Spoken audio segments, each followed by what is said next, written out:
Assalamualaikum warahmatullahi wabarakatuh. Alhamdulillahirrahmanirrahim. Wassalatu wassalamu asrafil anbiya'i wal mursalin wa ala alihi washabihi ajma'in. Amma ba'du.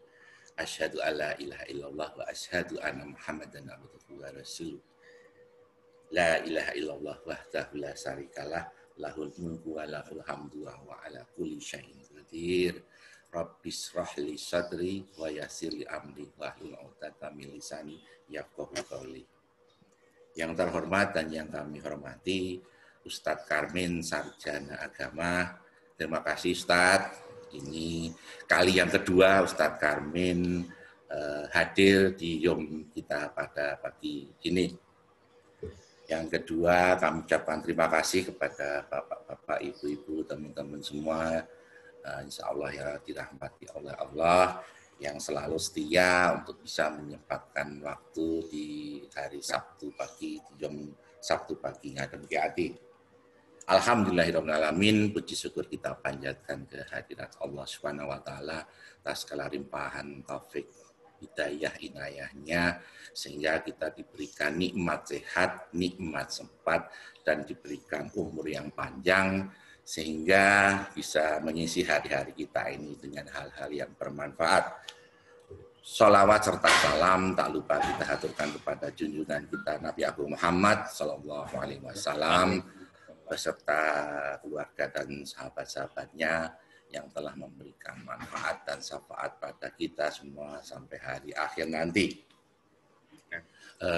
Marilah pengajian jom ini kita mulai dengan tidak lupa membaca basmalah bersama-sama.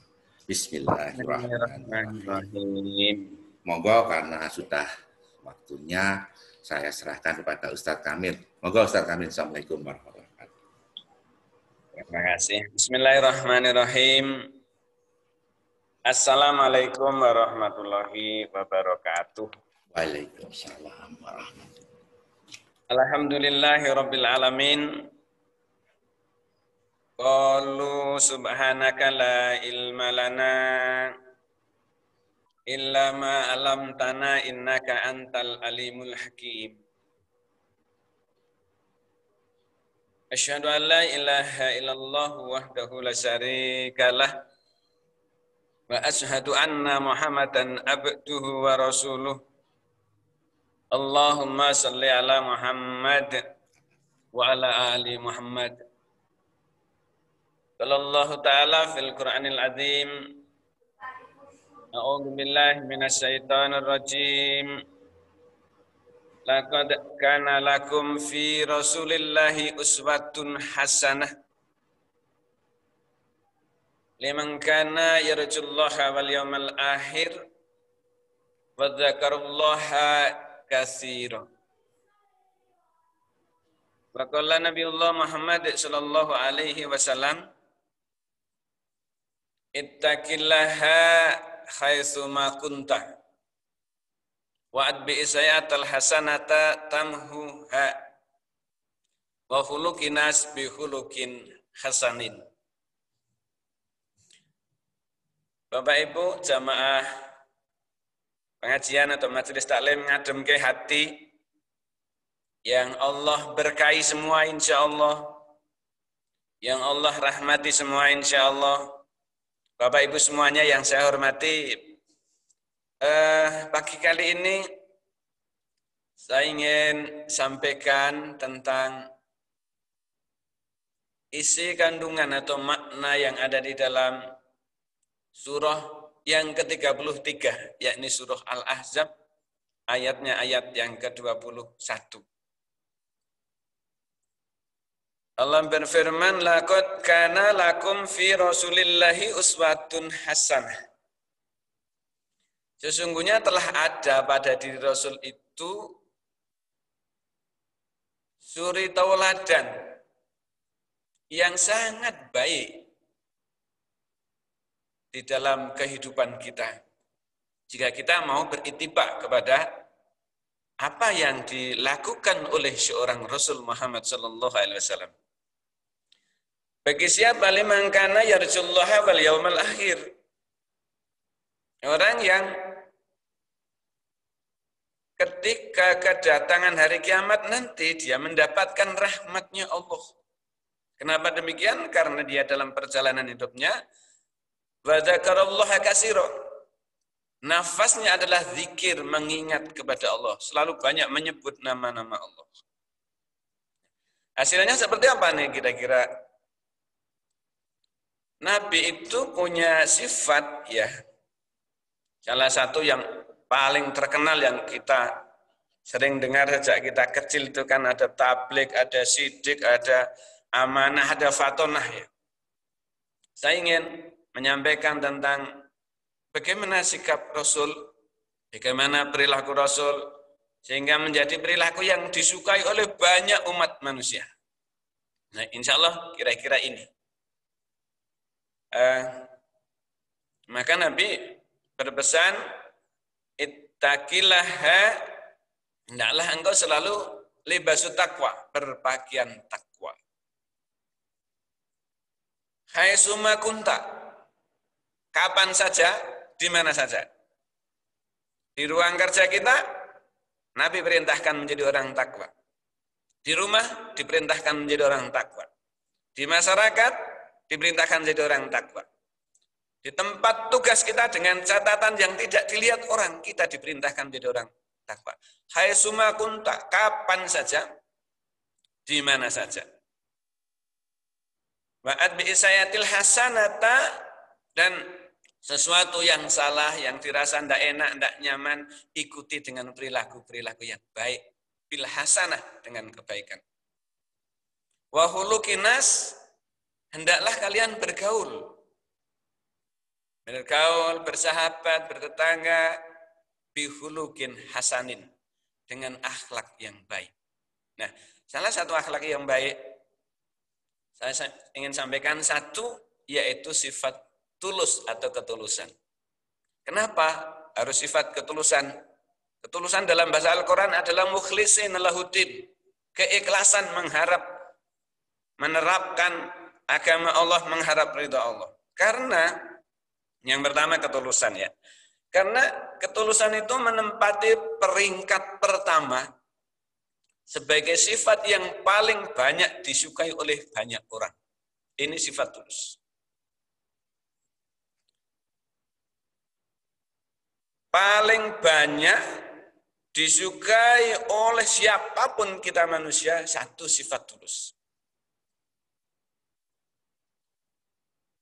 Dalam membangun rumah tangga, dalam membangun masyarakat, dalam membangun kinerja teamwork apapun, itu yang paling banyak disukai adalah sifat tulus. Kenapa begitu?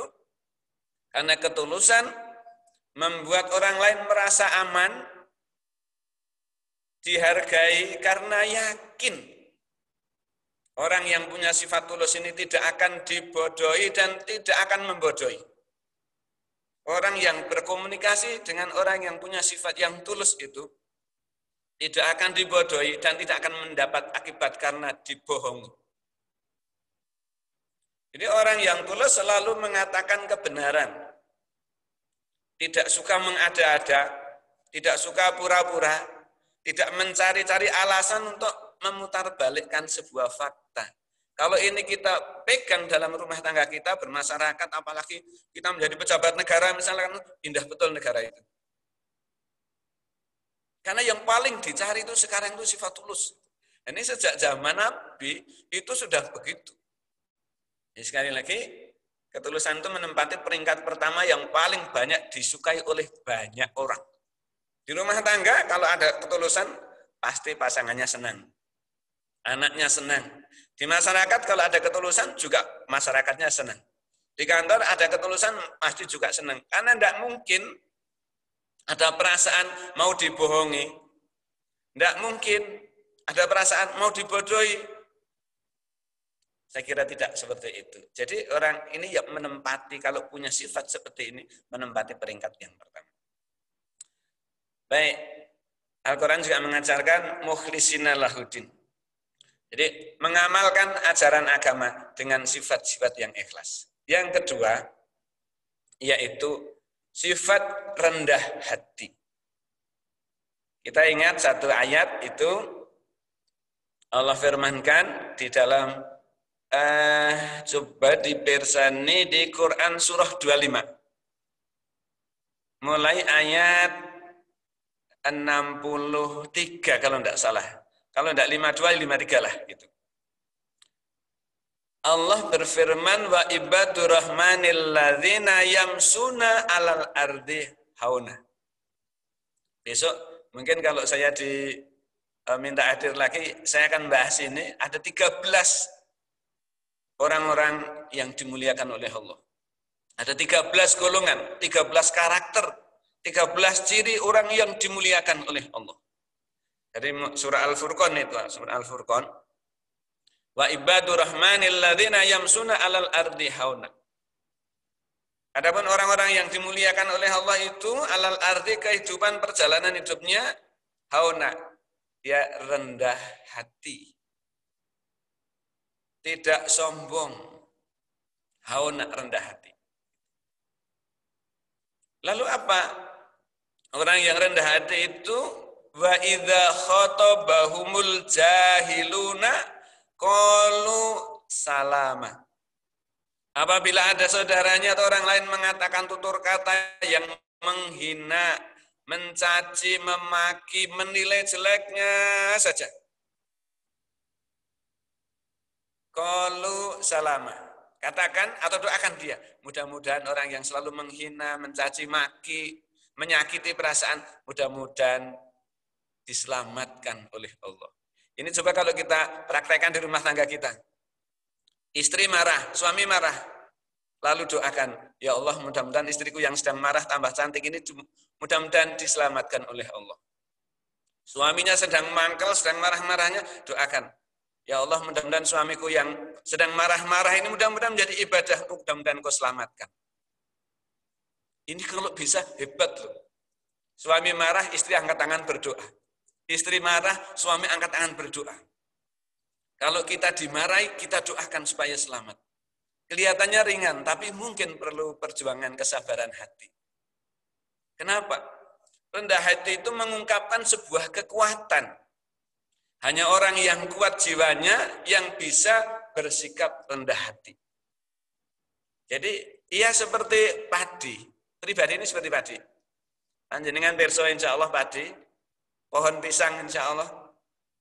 Pohon pisang itu kalau yang lurus ke atas, lurus kayak tongkat ke atas, itu biasanya tidak ada isinya.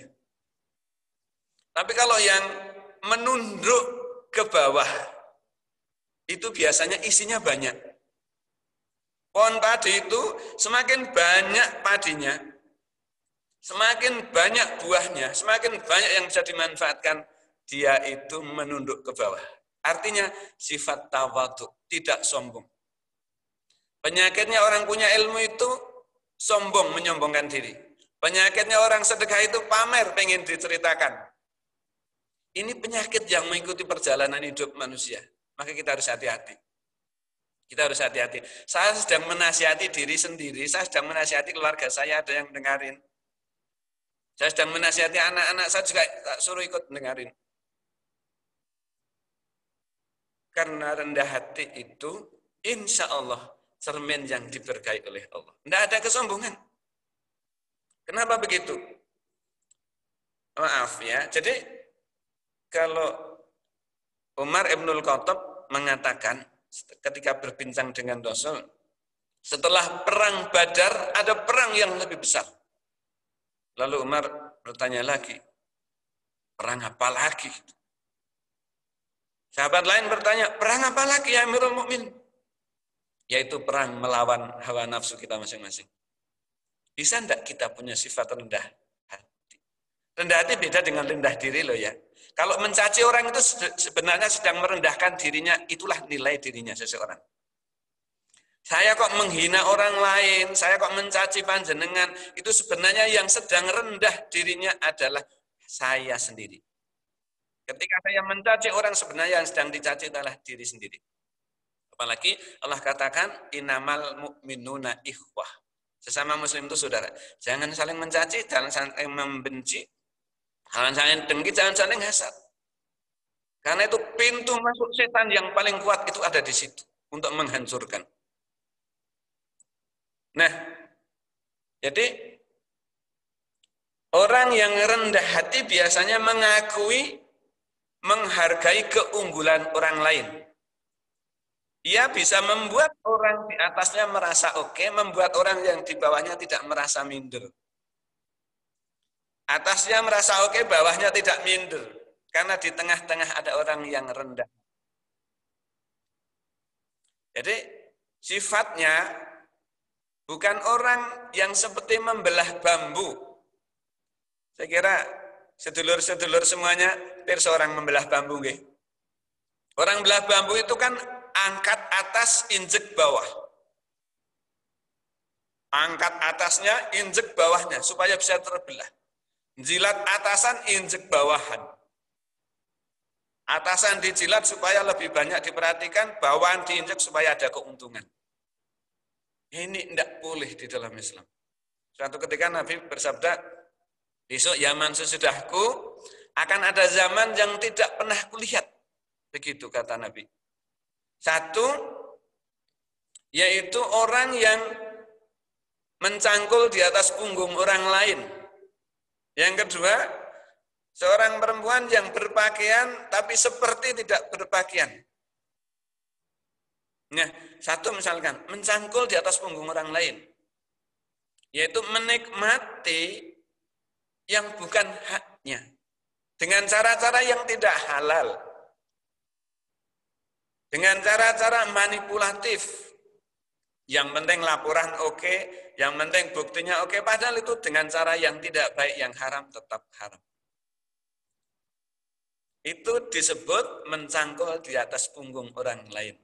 Dia bahagia di atas penderitaan orang lain. Yang selanjutnya, ada seorang perempuan, kata Nabi, besok di zaman sesudahku, yang dia berpakaian seperti tidak berpakaian. Mungkin pakaiannya sangat tipis, transparan, sehingga bentuk tubuhnya bisa dilihat oleh orang lain. Nah, sebenarnya perempuan yang berpakaian seperti ini harus disajikan hanya untuk suami seorang, bukan untuk orang lain. Nah, kadang-kadang kita, maaf, kita kan kadang-kadang kebalik. Ya, kebalik. Tapi di luar sana loh ya, di majelis ngadem ke hati, insya Allah tidak ada. Kebaliknya apa? Kalau dandan yang bagus, dandan yang lama, yang lengkap itu kalau mau jagong, mau pesta, mau tampil pada orang lain, begitu untuk sama suaminya, itu pakaian mungkin sekedar daster saja, yang rupanya putih sudah berwarna menjadi coklat, dan lain-lain. Nah, seharusnya yang terbagus ini untuk suami. Penampilan yang terbagus suami juga untuk istri. Sehingga selalu bisa menjaga. Nah, baik. Jadi orang yang rendah hati ini mengungkapkan sebuah kekuatan, hanya orang yang kuat jiwanya yang bisa bersikap hati seperti itu. Nah, mudah-mudahan ngadem ke hati ini menjadikan pintu buat kita semuanya. Semakin diberkahi oleh Allah, semakin banyak manfaat buat orang lain. Dan tidak lupa pasti untuk diri dan keluarga.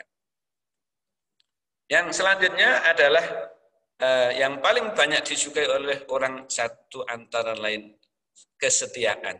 Kesetiaan. Rumah tangga kalau setia, pasti pasangan senang. Di masyarakat kalau setia, pasti masyarakatnya senang. Di kantor kalau ada kesetiaan, ya pasti teman-teman kita senang. Kenapa? Nah, kesetiaan sudah menjadi barang langka.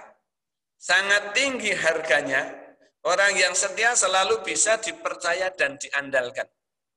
Dia selalu menepati janji, punya komitmen yang kuat, rela berkorban dan tidak suka berkhianat. Itu namanya kesetiaan. Jadi saya ulang sekali lagi, kesetiaan adalah kadang-kadang menjadi barang langka yang harus kita cari, kita terapkan dalam diri kita sendiri. Sangat tinggi harganya kesetiaan itu nilainya. Rumah tangga utuh kalau kesetiaannya ada. Pemimpin juga menjadi awet, bisa dirindukan, bisa dicari kalau punya kesetiaan yang sungguh-sungguh. Karena orang yang setia ini selalu bisa dipercaya, bisa diandalkan, bisa diteladani, selalu menepati janji, punya komitmen yang kuat. Rela berkorban dan tidak suka berkhianat. Jadi integritasnya ada. Apa itu integritas? Lisan perbuatannya tidak bertentangan. Itu sebagai makna dari integritas diri seseorang. Apa yang dikatakan, apa yang dia perbuat. Apa yang dia perbuat juga itu sebagian dari yang dikatakan. Hatinya, lisan, perbuatan. Tiada yang bertentangan. Tiada yang bertolak belakang. Itulah makna dari integritas. Itulah makna dari sebuah kesetiaan. Punya komitmen. Ya, kalau sudah komitmen ini orang suka. Nah, itu sifat-sifat yang dimiliki oleh baginda Rasul Muhammad Sallallahu Alaihi Wasallam. Yang berikutnya yaitu sifat yang paling banyak disukai, paling banyak dicari, yaitu adalah kepribadian yang bersifat positif atau positive thinking. Coba dibersani di dalam surah Al-Hujurat, ya, surah Al-Hujurat mulai dari ayat 10 sampai berikutnya. Bukan la yaskhar qaumum min qaum. Jangan menjelek-jelekan kalian dari kaum yang satu kepada kaum yang lain. Wala nisa'um min nisa', perempuan yang satu dengan perempuan yang lain. Asa yakunu khairam minhun. Karena boleh jadi yang dijelek-jelekan itu, yang diprasangkai kurang benar itu, boleh jadi yang kita lihat kelihatannya tidak baik, dia lebih baik. Boleh jadi kita melihat kekurangan orang, tapi sebenarnya yang kurang diri kita sendiri. Maka kita tidak boleh suuzon, berprasangka jelek pada orang lain, itu tidak boleh. Karena boleh jadi yang kita sangka dia lebih baik, boleh jadi kita ini malah justru kurang baik dibandingkan dia. Bersikap positive thinking ini, orang yang punya sikap positif ini selalu berusaha melihat segala sesuatu dari kacamata yang positif. Bahkan dalam situasi seburuk apapun, seburuk sekalipun, dia lebih suka membicarakan kebaikan daripada keburukan orang lain. Situasi kayak apapun, dia suka membicarakan kebaikan daripada keburukan orang lain. Dia lebih suka bicara mengenai harapan daripada keputusasaan. Jadi dia lebih suka mencari solusi daripada frustasi. Dia lebih suka untuk mencari solusi daripada frustasi, lebih suka memuji daripada mencela. Memuji boleh kok, asal tidak berlebihan. Artinya menghormati, menilai seorang, panjenengan bagus, panjenengan sudah berusaha yang baik. Tidak ada salahnya. Yang tidak diperkenankan itu memuji berlebihan sampai orang menjadi lupa diri. Itu bahasa Inggrisnya jelomprongke. Tidak boleh. Maka sekali lagi, sikap positif ini, positive thinking ini, orang yang punya ini, orang yang memiliki bersikap positif selalu melihat dari segala kacamata yang baik, kacamata yang positif. Kenapa? Jadi dalam situasi apapun itu kita selalu dalam situasi yang sangat buruk sekalipun lebih suka membicarakan hal-hal yang baik, yang positif daripada keburukan orang lain. Tidak perlu bicarakan keburukan orang lain dalam bahasa apapun. Lebih suka bicara mengenai harapan daripada soal keputusasaan. Lebih suka mencari solusi daripada frustasi. Lebih suka memuji daripada mencaci. Itu sikap positif, positive thinking. Nah, saudara-saudaraku sekalian yang Allah muliakan, yang Allah berkahi, insya Allah, kita tidak boleh ada dzon pada orang lain. Tidak boleh ada prasangka jelek pada orang lain. Jadi, selalu mengkondisikan untuk hal-hal yang positif. Misalkan kita di tengah-tengah, di pengajian, di masjid, ya, dalam keadaan menunggu jamaah yang lain, lebih baik untuk berdoa daripada membicarakan orang lain, apalagi jelas tempatnya di masjid, tempat yang bersih, tempat yang suci, tempat yang diberkahi oleh Allah, berbicara hal-hal yang lebih baik. Begini, Nabi itu nasihati buat kita itu, ad-doa'u baina adzani wal iqamah. Doamu antara azan dan iqamah itu la zurat, tidak ditolak oleh Allah. Artinya azan, waktu azan sampai iqamah itu merupakan waktu yang didengar, diijabah oleh Allah. Bahasa lainnya waktu yang makbul, waktu yang ijabah.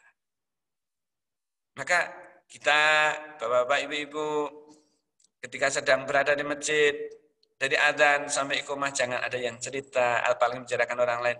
Lebih tepat, doakan anak-anak kita. Agar harapan masa depan Allah jawab menjadi sebuah kemuliaan termasuk diri kita. Nah itu yang keempat. Yang berikutnya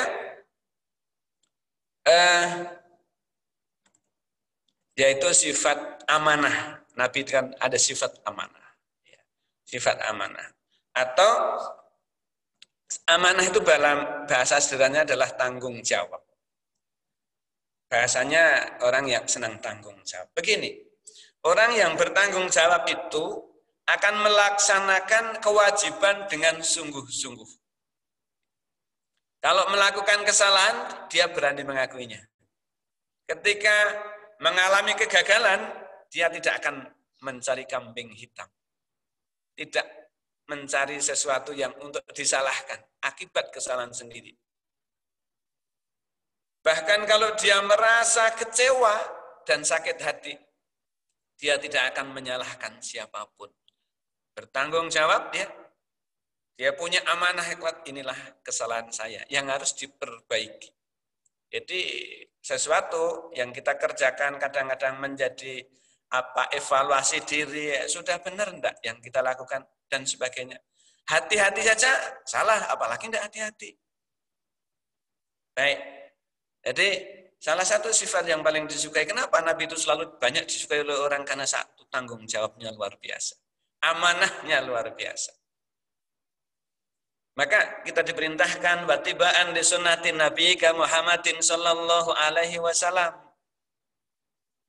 Orang-orang yang mulia hatinya, orang-orang yang dirahmati oleh Allah. Perilaku salah satunya dia beritibar, mencontoh bagaimana Rasul dalam rumah tangga, dalam masyarakat, dalam tugas-tugas kerjanya, yang mencontoh perilaku Rasul. Apa yang dikatakan, apa yang diperbuat, diusahakan tidak menyakiti orang lain. Kalau bisa membuat orang senang. Kalau tidak bisa membuat orang senang, setidak-tidaknya jangan menyakiti. Man kana yu'minu billahi wal yaumil akhir falyakul khairan aw liyasmut. Ada dua hadis, redaksinya, substansinya sama, redaksinya berbeda. Yang satu, man kana yu'minu billahi wal yaumil akhir falyakul khairan aw liyasmut. Yang satu aw liyaskut. Maknanya sama. Substansinya sama. Barang siapa beriman kepada Allah dan hari akhir, hendaklah berbicara baik. Kalau tidak bisa bicara baik, maka diam. Karena setidak diam itu akan tidak membuat kecewa orang lain. Baik, saudara-saudara, Bapak Ibu semuanya yang Allah muliakan, yang sifat berikutnya yang dimiliki oleh seorang teladan terindah yaitu baginda Rasulullah SAW, yaitu percaya diri.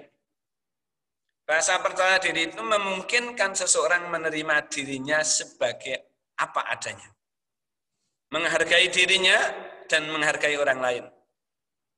Orang yang percaya diri mudah menyesuaikan diri dengan lingkungan dan situasi yang baru.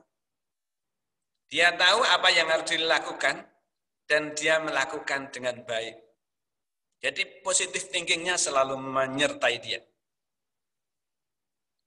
Jadi apalagi di kondisi COVID seperti ini, alangkah baiknya kalau kita tidak terlalu banyak curiga kepada orang lain, tapi kalau bisa kita banyak saling mendoakan.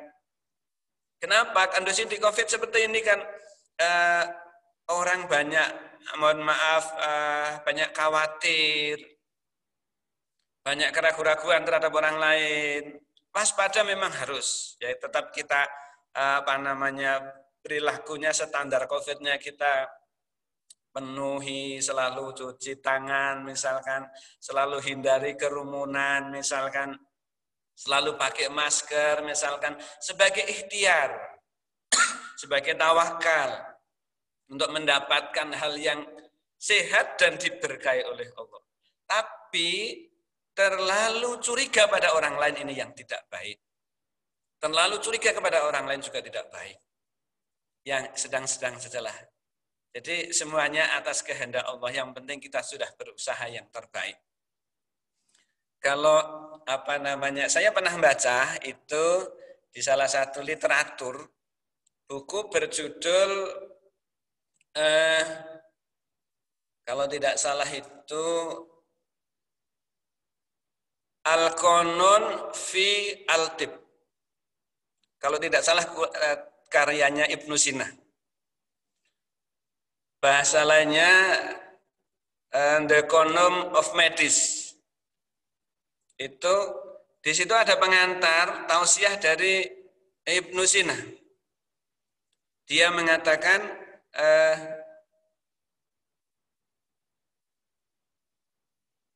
ada 3 hal yang dia katakan. Mudah-mudahan nanti saya ingat ya, insya Allah. Saya sambil mengingat-ingat ya. Satu ketika begini, dia mengisahkan dalam buku pengantarnya The Qanun of Tib itu atau The Qanun of Medicine itu, ada pengantarnya kecil itu, dia menyampaikan itu. Suatu ketika ada seorang syekh yang yang luar biasa. Syekh ini bisa melihat sesuatu yang tidak dilihat oleh kebanyakan orang, tidak dilihat oleh orang-orang biasa seperti kita. Lalu Syekh ini ketika berjalan itu ketemu rombongan. Rombongan itu virus, kalau sekarang ya namanya virus ya. Dulu namanya wabah, sebenarnya sama itu ya. Ditanya oleh Syekh itu, "Hei virus, kamu kok rombongan begitu banyak, mau kemana?"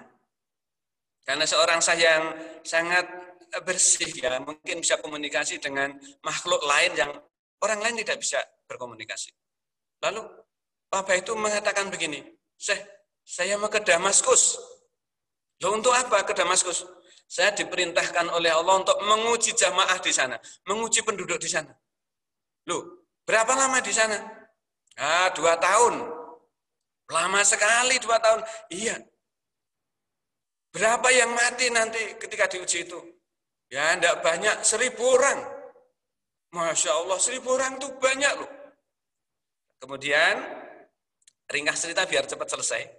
2 tahun kemudian, saya ini berjalan-jalan. Ketika berjalan ketemu dengan rombongan wabah tadi. Rombongan virus kalau pada sekarang. Ditanya lagi, "Hei virus, dari mana kalian?" "Ya dari Damaskus." Toh, dulu kan pernah ketemu, saya mau ke Damaskus. Sekarang dari Damaskus. Begitu. Iya. Terus, berapa lama di sana? 2 tahun, 2 tahun, Syekh, 2 tahun. Berapa yang mati? Yang mati 50.000. Loh, kok bisa 50.000? Katanya cuma 1.000. Iya, 1.000 yang mati itu karena memang ini dicoba oleh Allah. Menjadi syahid dia. Menjadi mulia dia karena dia menerima. Lalu dia dicoba, dia meninggal dalam keadaan la ilaha illallah. Dia syahid dia. Lah yang lain gimana? Yang 49.000 gimana? Oh, dia itu mati karena panik. Ada berita panik. Karena panik, maka imunitasnya rendah, mudah terserang penyakit. Mati dia. Dia menyebarkan berita yang tidak bisa dipertanggungjawabkan, dia takut sendiri, mati sendiri. Jadi yang 1.000 tadi karena diuji oleh Allah, yang 49.000 itu karena sifatnya sendiri. Hidup yang tidak hati-hati. Begitu. Maka kata Ibnu Sina itu, wal itminanu nisfudda wa sabru bi hidayati sifat. Jadi sifat tergesa-gesa, sifat panik gitu, itu merupakan 50% datangnya penyakit. Orang kalau sudah panik, orang kalau sudah bingungan, orang kalau sudah punya sifat yang tidak menenteramkan hati, mudah kena penyakit. Maka penyakit apa saja bisa masuk, bisa menjadi pintunya itu kalau orang sudah panik. Pintu penyakit mudah masuk. Wa itminanu nisfu dawa, sedangkan tenang gitu ya. Tapi waspada, tetap jaga protokol kesehatan, jiwanya tenang, berserah diri kepada Allah, wal itminanu, dia tumakninah. Nisfu dawa, maka orang yang punya tumakninah itu jiwanya tenang. Ini juga 50% untuk mendapatkan sehatnya dari itu. Buku ini menjadi salah satu referensi wajib di dalam dunia pendidikan di kesehatan. Kalau tidak salah terjemahannya itu diterjemahkan buku pengobatan modern kalau tidak salah itu. Saya pernah baca-baca waktu saya ngajar di kebidanan, saya buka buku itu untuk tambahan referensi. Ini karya Ibnu Sina. Ibnu Sina itu karyanya ada 258 buku, salah satunya itu. Jadi yang berikutnya kata Ibnu Sina, wasabru bihidayati sifat. Sedangkan sabar itu awal dari sehatnya seseorang. Itu sabar. Maka di dalam surah Al-Baqarah itu wasta'inu bisabri wasolah. Jadikanlah sifat sabar dan solatmu itu menjadi pertolongan dalam perjalanan hidupmu. Sabar itu didudukkan oleh Allah sejajar dengan solat. Kemungkinan Allah menasihati kita, kalau orang solatnya bagus, pasti sabarnya tertata. Kemungkinan begitu analisa saya loh ya. Kenapa Allah menjadikan wasta'inu bisabri wasolah? Jadikanlah pertolongan dalam hidupmu itu dengan dua hal. Satu sabar, dua sholat. Mungkin ini cerminan kalau orang sabar insya Allah sholatnya bagus. Tapi kalau orang tergesa-gesa selalu panik, kemungkinan cerminan dari sholatnya yang orang bagus. Kata Nabi, fa'in soluhat sa'iru amali, fa'in fasadat sa'iru amali. Kalau sholatnya baik, insya Allah semuanya tertata baik. Tapi kalau sholatnya rusak, tidak menutup kemungkinan semua perjalanan hidupnya menjadi rusak. Maka barometernya sholat. Itu dalam kacamata hadis Nabi, riwayat Imam Bukhari dan Imam Muslim, tafakun alaih. Nah, begitu kira-kira. Yang berikutnya, yaitu orang yang, tadi sampai pada orang yang percaya diri ya. Jadi, sekali lagi, percaya diri itu, rasa percaya diri itu memungkinkan seseorang menerima dirinya sebagaimana adanya, dengan ketulusan. Menghargai orang lain, tidak mencela orang lain, mudah menyesuaikan, tapi dia hati-hati. Nah, kira-kira begitu. Yang selanjutnya yaitu besar jiwa. Makna besar jiwa itu, kebesaran jiwa seorang itu dapat dilihat dari ketika dia mampu memaafkan orang lain. Orang yang berjiwa besar tidak membiarkan dirinya dikuasai oleh rasa benci dan permusuhan. Ketika menghadapi masa-masa yang sukar, dia tetap tegar, tidak membiarkan dirinya hanyut dalam kesedihan dan keputusasaan. Orang yang disukai oleh Allah itu orang yang suka memaafkan orang lain. Salah satu ayat begini, orang yang disediakan surga oleh Allah seluas langit dan bumi itu antara lain salah satu wal kadziminal ghaid, menahan marah. Yang kedua wal afina anin nas. Wal afina anin nas, memaafkan orang lain. Wallahu yuhibbul muhsinin. Itulah yang disukai oleh Allah. Marah, memaafkan orang lain. Itulah yang disukai oleh Allah. Wallahu yuhibbul muhsinin. Itulah perilaku yang disukai oleh Allah. Nah, mudah-mudahan kita belajar untuk bisa menahan amarah kita. Kita belajar untuk suka memaafkan orang lain. Karena perilaku inilah salah satu perilaku yang disukai oleh Allah. Wallahu yuhibbul muhsinin. Dan itulah Allah suka kepada orang-orang yang seperti itu. Nah, selanjutnya yang terakhir ya. Sifat yang paling banyak dibutuhkan, paling banyak disukai orang salah satulah adalah sifat empatif ya. Sifat empati ini banyak disukai orang. Adalah sifat yang sangat mengagumkan. Orang yang berempati itu bukan saja mendengar yang baik, tapi juga bisa menempatkan diri pada posisi orang lain. Tidak menuntut orang lain harus seperti kita. Tapi kita bisa menempatkan, kalau bahasa Jawanya itu ya tepo-tepo lah kira-kira begitu ya. Kita bisa menempatkan diri kita dalam kondisi orang lain. Bisa merasakan apa yang dirasakan oleh orang lain. Ketika terjadi konflik, Orang yang punya sifat empati ini tidak selalu mencari jalan keluar terbaik bagi kedua belah pihak. Jadi selalu berusaha mencari jalan terbaik untuk kedua belah pihaknya, menjadi wasit yang bagus. Ya. Tidak suka memaksakan pendapat, tidak suka memaksakan kehendak, dia selalu berusaha memahami, mengerti tentang orang lain. Jadi ada dua hal yang perlu kita miliki itu. Saya mendengar ini waktu Profesor Amin Rais mengisi pengajian Sawalan itu menyampaikan sebuah hadis, itu salah satu penduduk surga itu punya 4 hal katanya. 4 hal itu 2 harus dilupakan, 2 harus diingat-ingat. 2 hal yang harus diingat-ingat, 1 kesalahan kita pada orang lain harus diingat-ingat supaya tidak mudah kita menyalahkan orang lain. Maka harus kita ingat-ingat kesalahan kita, dosa kita, perilaku kita, mana yang banyak melukai orang. Diingat-ingat. Yang kedua yang harus diingat-ingat adalah kebaikan orang lain pada kita. Kita ingat-ingat. Kenapa? Kalau bisa kita membalas kebaikannya. Kalau tidak bisa membalas kebaikannya, minimal kita doakan supaya orang itu mendapatkan sebuah kemuliaan. Maka hal yang harus diingat-ingat, 1 kesalahan kita sama orang lain, dosa-dosa kita sama orang lain. Yang kedua, kebaikan orang lain buat kita. Kita ingat-ingat. Kita doakan dia supaya diberkahi oleh Allah. Kita doakan dia supaya mendapatkan yang lebih baik dibandingkan perbuatannya. Karena Allah katakan, perbuatan baik itu tidak akan kemana-mana. Hal jazaul ihsani ilal ihsan. Perbuatan baik itu balasannya tiada lain adalah sebuah kebaikan juga. 2 hal yang harus dilupakan. 1 yang harus dilupakan. 1 kebaikan kita sama orang lain, tidak usah diingat-ingat, lupakan saja. Supaya menjadi jariah yang didengar, ditulis oleh malaikat-malaikat Allah. Tidak perlu diceritakan, saya pernah nyumbang di sana loh. Saya pernah nolong di sana loh. Tidak perlu. Kita lupakan saja kebaikan kita pada orang lain. Lalu yang perlu kita lupakan adalah kesalahan orang lain pada kita. Lupakan saja, supaya tidak ada dendam. Supaya tidak ada dengki, kita lupakan saja. Mudah-mudahan Allah memberkahi. Begitu. Demikian yang bisa kami sampaikan ya. Sudah jam 7:30 lebih 2 menit kalau tidak salah. Mohon maaf terlambat tadi datangnya. Ada acara sebelumnya dulu. Setiap Sabtu saya ngaji di Al-Mahkamah ya, kadang-kadang bolos juga ya, kadang-kadang bolos dan sebagainya. Ya minta izin lah. Karena begitu, mohon dimaafkan, ada yang salah itu pasti dari saya, dengan segala kerendahan itu mohon dimaafkan. Kalau ada kebaikannya, mudah-mudahan menjadi ada manfaatnya.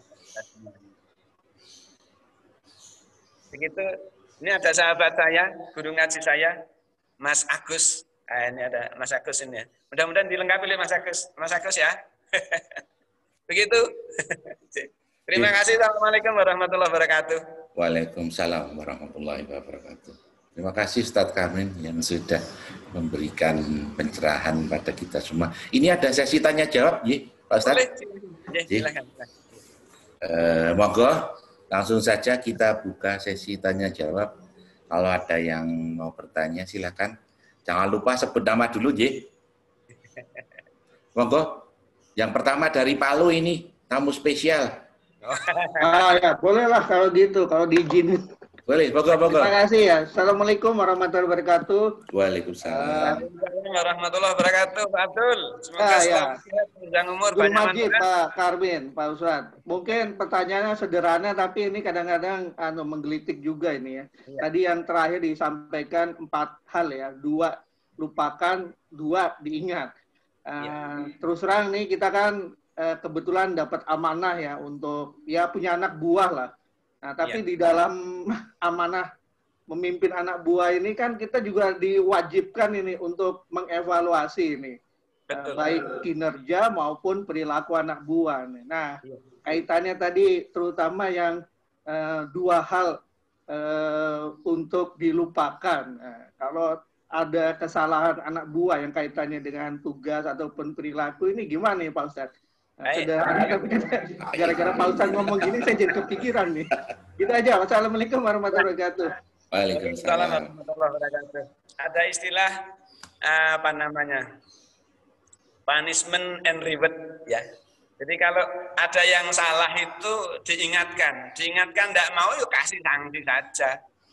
Ketika sanksi itu membuat lebih baik maka sanksi itu menjadi wajib. Nah, saya misalkan tidak disiplin menjalankan tugasnya, harus ditegur untuk lebih baik. Tidak usah malu, tidak usah banyak pertimbangan. Selama dilihat kesalahan jelas harus diperbaiki. Tugas seorang imam, tugas seorang pemimpin, tugas seorang koordinator, tugas seorang nahkoda memang harus memimpin. Kadang-kadang kita sifatnya demokratif. Kadang-kadang kita otoratif. Dan dua hal ini bagus, tidak ada yang salah. Kita pas di medan perang, kok demokratif, ya dibunuh musuh. Mau nembak kok pakai nawar dulu, kamu tak tembak ya. Jor, matilah kau. Kita keburu ditembak musuh. Maka harus otoritatif nih, harus ini. Tinggal lihat di mana kita menempatkan sifat otoriter itu.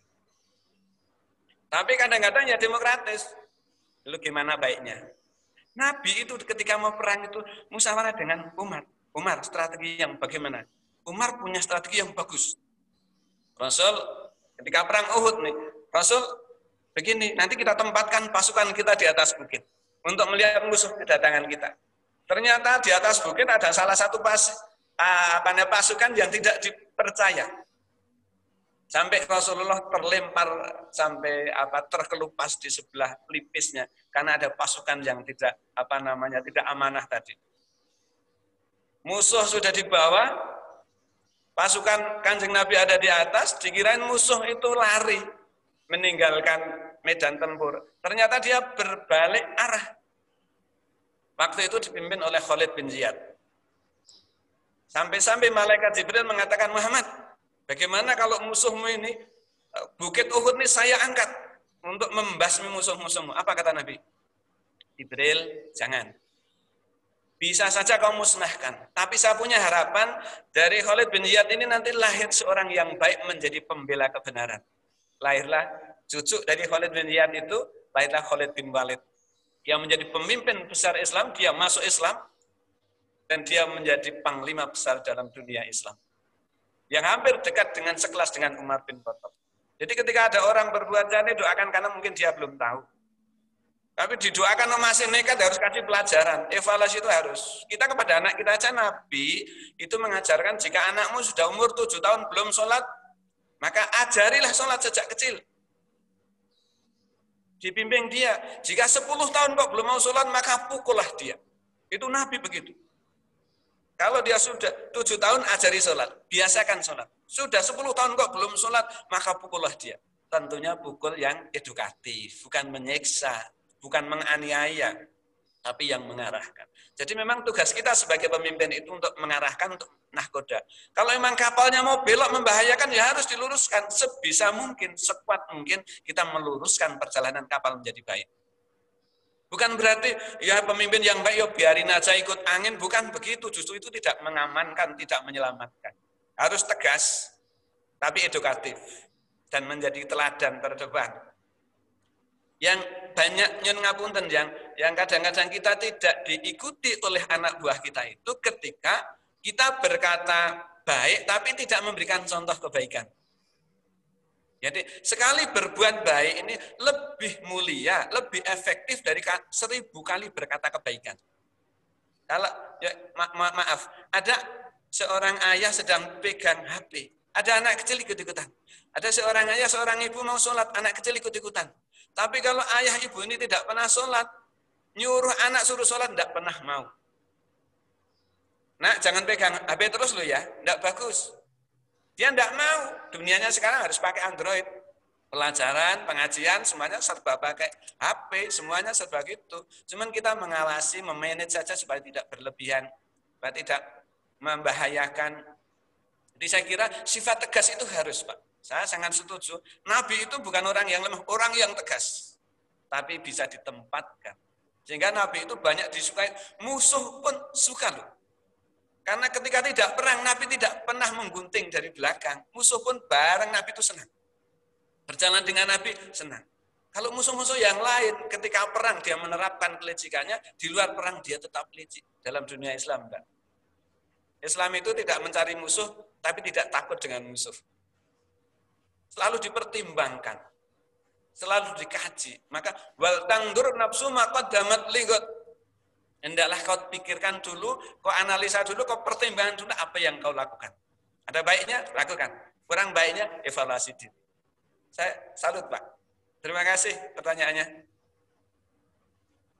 Oke, Pak Tonun. Ini ada pertanyaan dari chat, Pak Ustadz. Dari Rosmarani Setiawati. Assalamualaikum Pak Ustadz.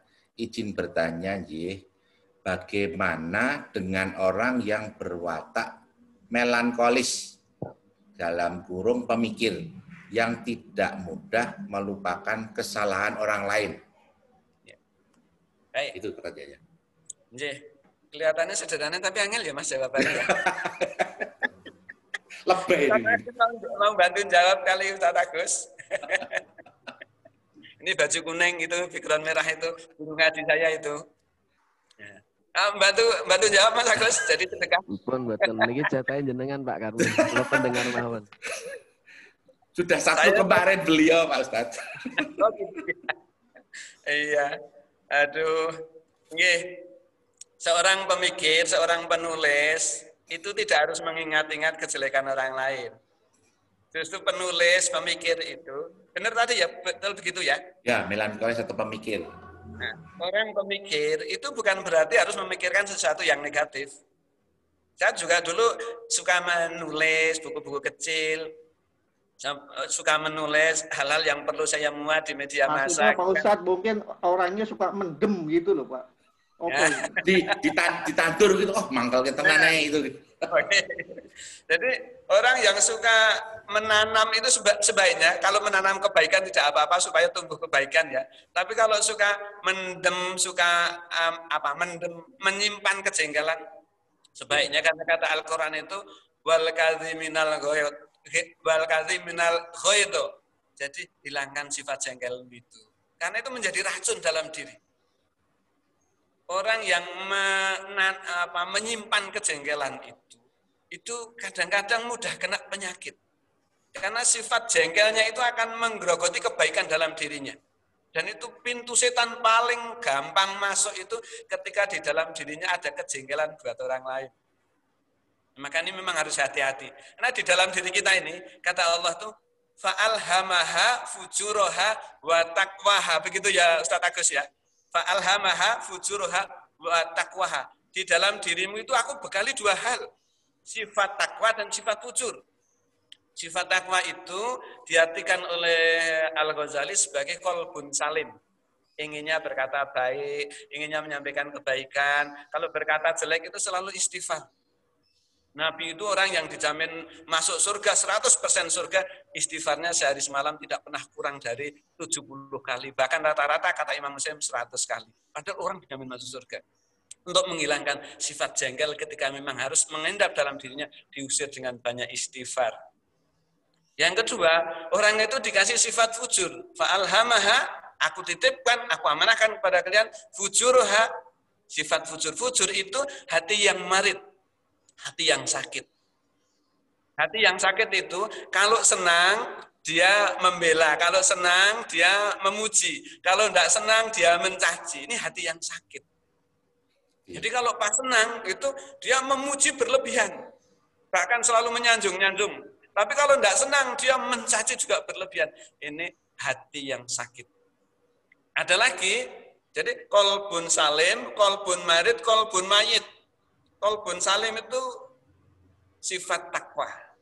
Niatnya pengen selalu berbuat kebaikan. Lalu qalbun marid. Ini masuk ke dalam sifat fujur. Kalau senang dia memuji, kalau tidak senang dia mencaci, kadang berlebihan mencacinya. Paling berbahaya yaitu qalbun mayit.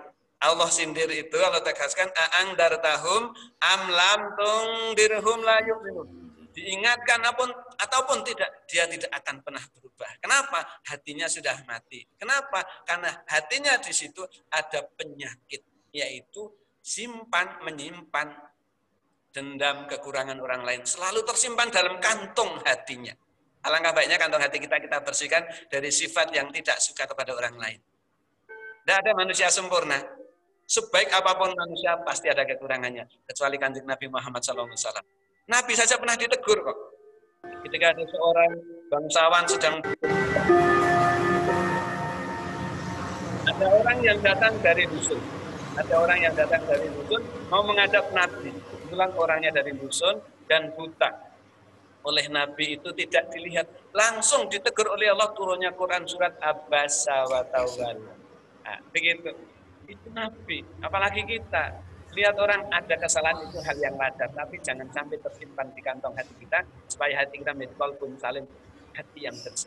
Allah itu zat yang bersih. Menyukai hal-hal yang bersih. Saya kira begitu. Mohon dimaafkan kalau kurang pas ya. Nah, oke, ada kisah sedikit lagi. Masih ada waktu, Mas? Masih. Oke. Begini. Ada seorang pemimpin. Nah, ini siapapun yang kita jadi pemimpin, kita sendiri kan juga pemimpin. Minimal memimpin lisan kita, memimpin hati kita, memimpin keluarga kita, memimpin diri kita untuk tidak berbuat maksiat. Ya. Seorang pemimpin itu perusahaan besar, lalu omsetnya sudah triliunan lah. Lalu dia bilang begini, saudara-saudaraku, anak buahku semuanya, para pejabat, saya ingin memilih di antara kalian yang ingin menggantikan saya supaya perusahaan besar ini berjalan dengan baik. Karena kalau perusahaan besar ini sudah kolab, akan membunuh sekian banyak orang.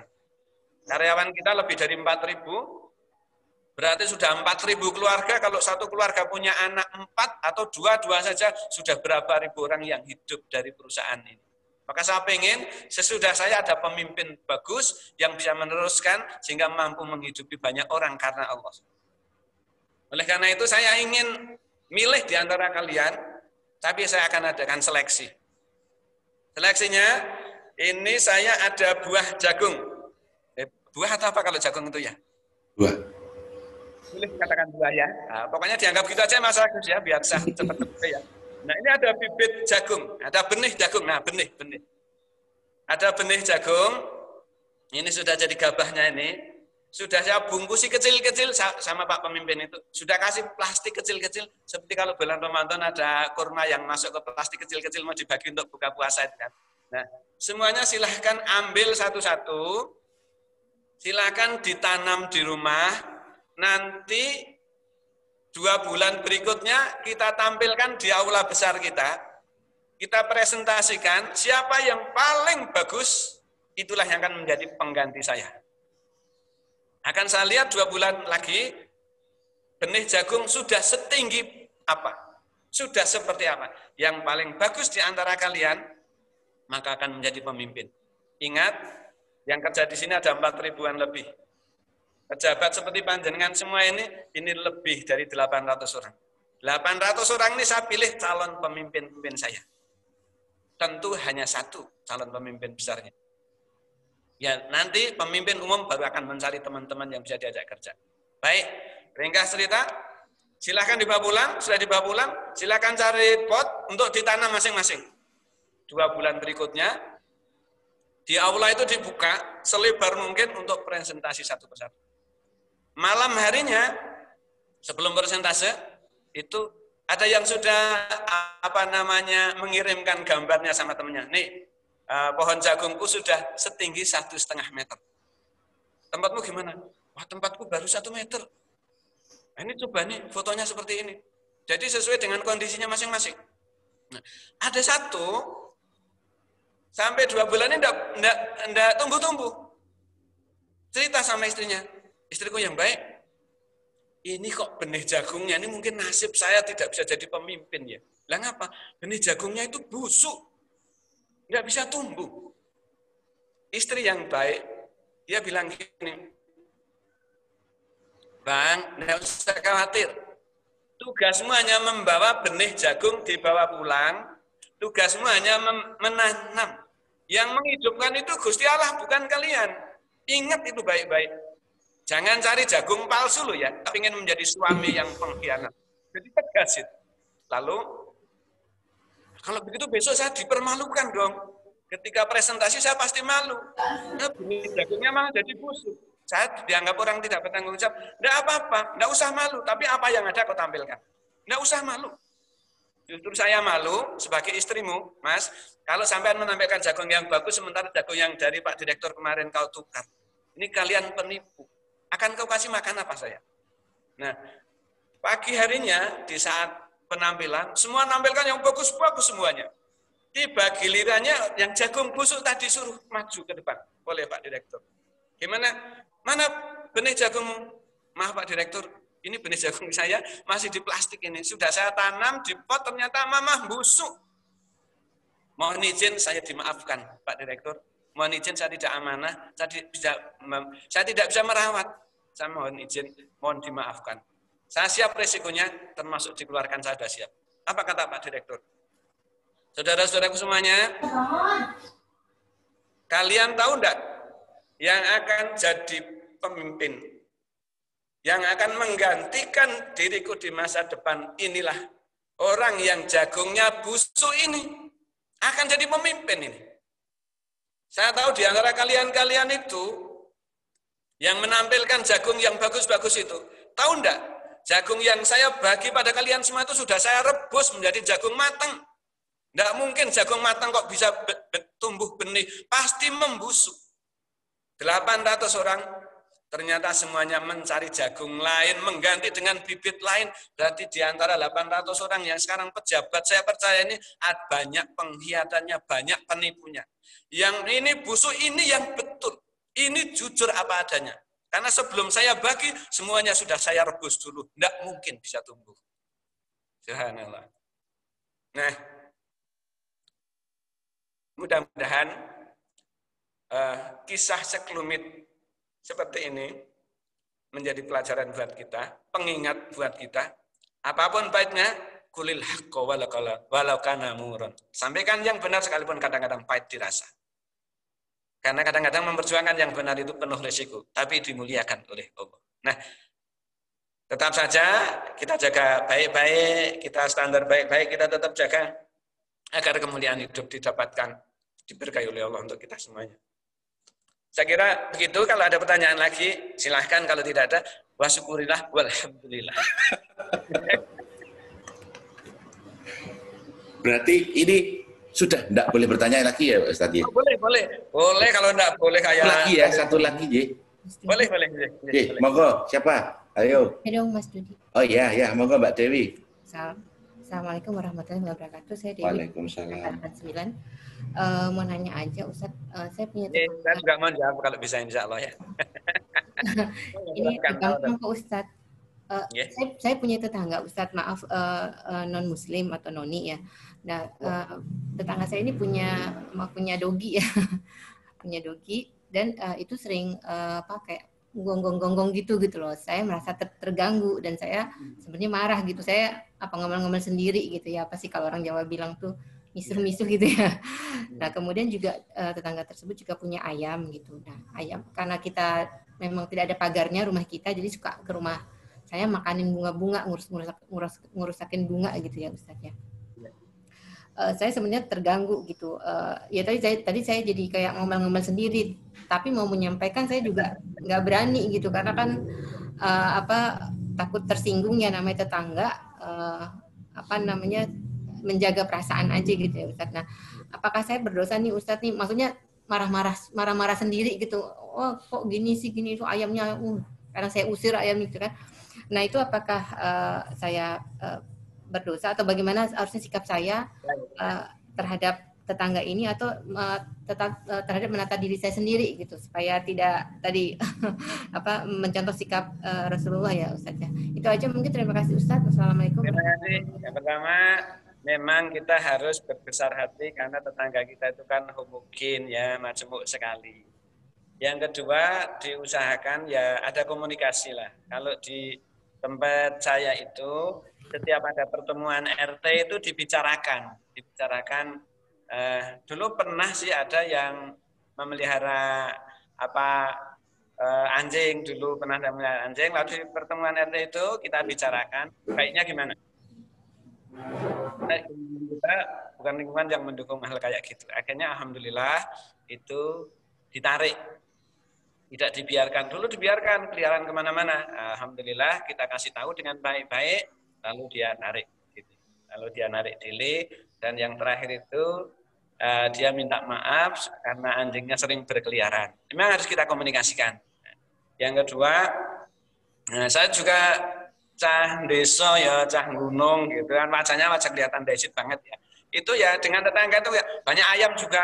Kadang-kadang kalau ayam bertelur itu enggak ninggali, yang ninggali teleknya ini memang kadang-kadang jengkel. Oke. Ini juga bilang nama yang punya, kalau ninggali telur atau ninggali ayam gorengnya jangan ninggali teleknya gitu. Baik-baik gitu. Tapi kadang-kadang memang tanaman kecil-kecil sudah ditanam itu, kalau teman saya kan ada apa namanya buah cabai sama buah kol. Tempat saya itu dekat ketepas itu ya. Nanti kalau jamaah pengajian ngadem ke hati itu kapan-kapan bisa ke sana, bisa ke tempat saya itu nanti lihat kampungnya. Itu ada buah apa namanya cabai itu tanam di depan rumah di samping masjid itu. Buah cabainya banyak sekali. Nah itu ada ayam tetangga tiba-tiba datangnya itu apa? Ya kalau bahasa Inggrisnya Mas Agus ngeker-eker ya. Jadi cabenya tuh sampai murat-marit semuanya itu. Tetangga kasih tahu, Mas tolong ayamnya kalau bisa dikandang ke. Tuh lihat tuh buah cabenya kok kayak gitu. Tuh yang punya itu, Ustaz, mohon maaf, tak rapiin lagi. Ternyata bukan dirapiin, tapi diganti satu pak itu yang murat-marit dibawa pulang, tempat saya diganti yang masih baru lagi. Nggak usah diganti. Nggak apa-apa Pak Ustaz, ini juga tanggung jawab saya kok. Sebenarnya tidak harus gitu, yang penting besok kalau nyembelih ayam dikasih ayamnya saja. Gimana mau ngasih dengan ada di Jogja kok gitu. Ya saya selalu pakai, kalau bisa tidak emosional ya, karena namanya ayam itu kan, dasar ayam tidak sekolah, tidak punya tata tertib, itu kan bunganya tetangga kok dieker-eker. Memang gitu, memang model ayam itu. Apalagi ayam kampus kadang-kadang lebih tidak tertib itu. Dimaafkan ya. Yang jelas harus dikomunikasikan. Saya kira begitu ya. Baik, Ustaz, terima kasih. Harus dikomunikasikan dan yang paling penting menata diri kita ini ujian buat kita untuk tidak ngomel-ngomel. Ini ujian. Banyak istighfar aja lah. Banyak istighfar. Memang itu agak sulit. Saya membayangkan seperti Mbak ini agak sulit, tetapi itu yang mulia di sisi Allah yang seperti itu. Sesuatu yang sulit, susah dijangkau, harganya mahal, biasanya barangnya mulia. Jadi kalau kita kadang dibenci orang, kadang dicaci orang, ingat loh ya, ini musim mangga. Itu tempat Mas Agus itu mangganya banyak sekali, mangga madu. Sekali waktu kalau pengajian suruh bawa mangga aja ya. Mangganya banyak itu. Mas Agus itu banyak loh, itu mangganya banyak, ada masjid wakaf dari ibunya juga. Beliaunya banyak sedekahnya itu, Mas, minta aja beliaunya itu.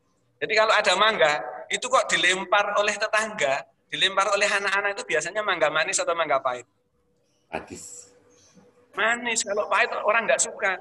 Maka sampai banyak pun nggak ada yang lempar, nggak ada yang ganggu. Tapi kalau mangga yang manis, anak kecil usil, bawain botol, lempar jeblek supaya mendapatkan mangganya. Sekalipun dilempar dengan batu tetap memberikan yang manis.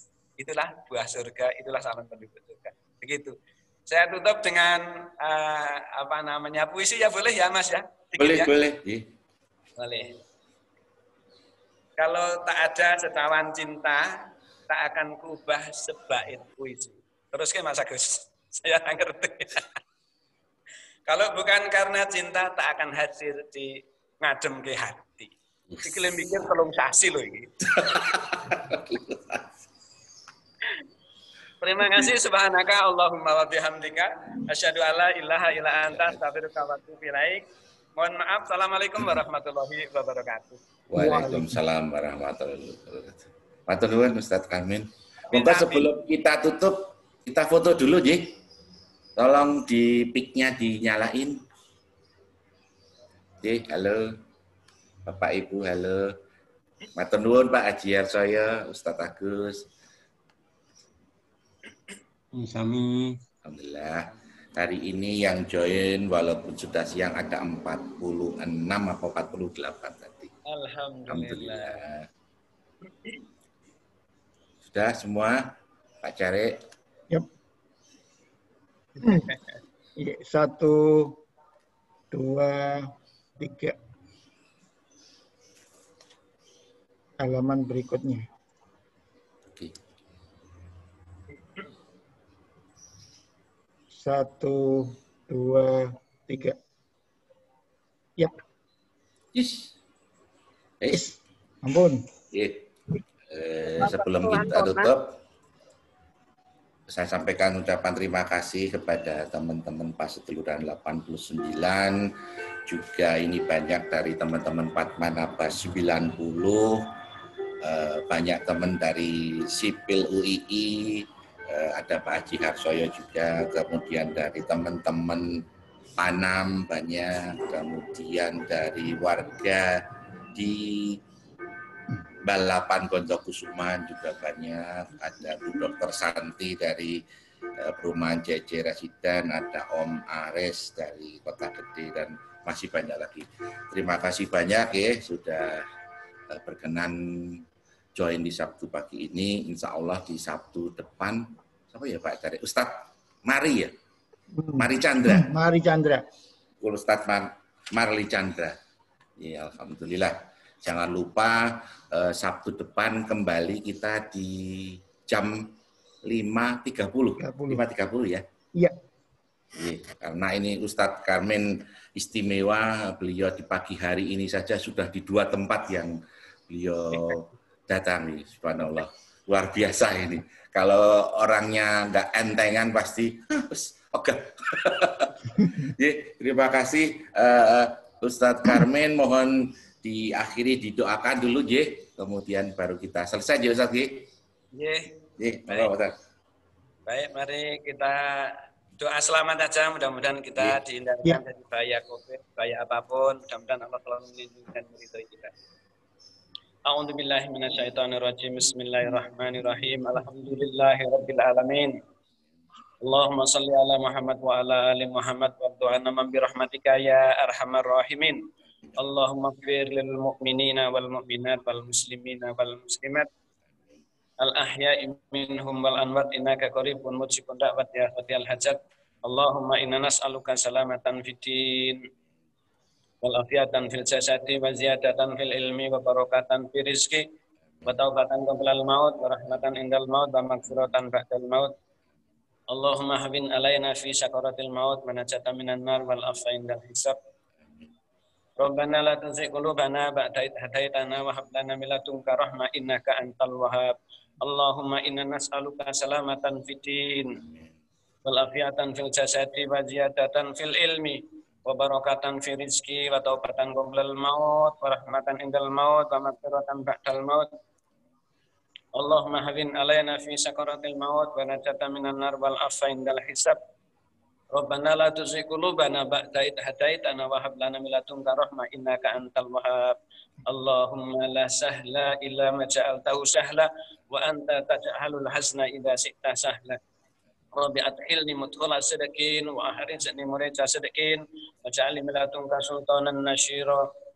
Rabbana waj'alna muslimaini laka wa min dzurriyyatina ummatan muslimatan lak wa arina manasikana wa tub alaina innaka antat tawwabur rahim.